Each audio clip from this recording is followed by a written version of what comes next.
Hi everybody, I'm back. What we're going to do now is we're going to cut the fish in portion sizes, but in the meat, I'm going to make a dish that we're going to copy you on, but it's for a large quantity, but it's easy to do at home if you wanted to.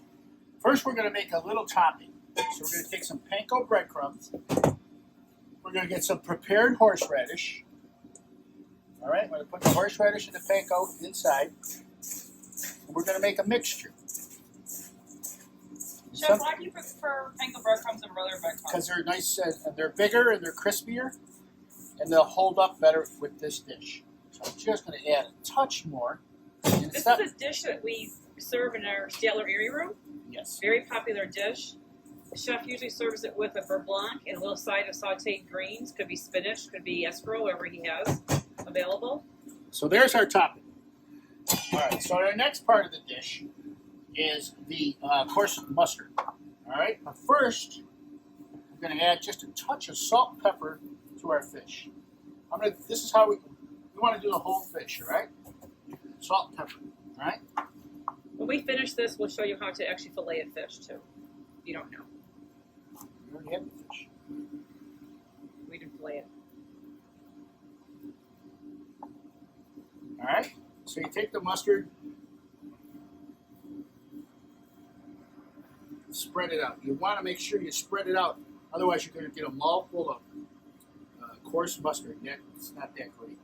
So we get it spread out to the best of our ability. All right, we put that back up there, and then we take our panko breadcrumb mixture again. All right. Now you can see I still have the same glove on, but I'm going to show you what we're going to do next when I'm done. Then we're just going to sprinkle this on. I'm going to add just a touch more breadcrumb. All right. Sprinkle this on. All right.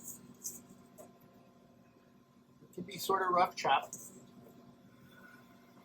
Or rough shad. One thing to mention about this dish is you can see we're layering. So be aware that when you're layering something like this, it's going to take a little bit longer for the heat to permeate the flesh. So it'll take a little longer cooking time. All right, you don't want to pat it down. All right, so I'm going to be like a jockey on the horses. Whoop, whoop. If you ever watch the horse race and it's muddy outside, they wear about 4 different goggles, and they throw the goggles up, they throw the goggles up, they throw the goggles up, and that's how they do it. All right, so that's that. All right, so now I'm going to cut it. Hi, we're back. All right, so now we're going to cut the fish into portion sizes. All right.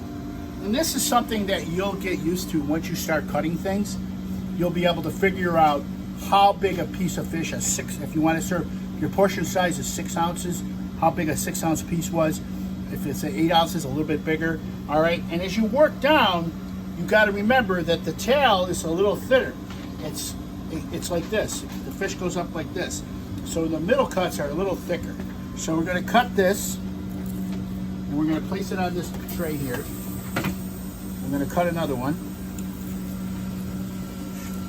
All right, you see how that's layered there? I'm going to cut that.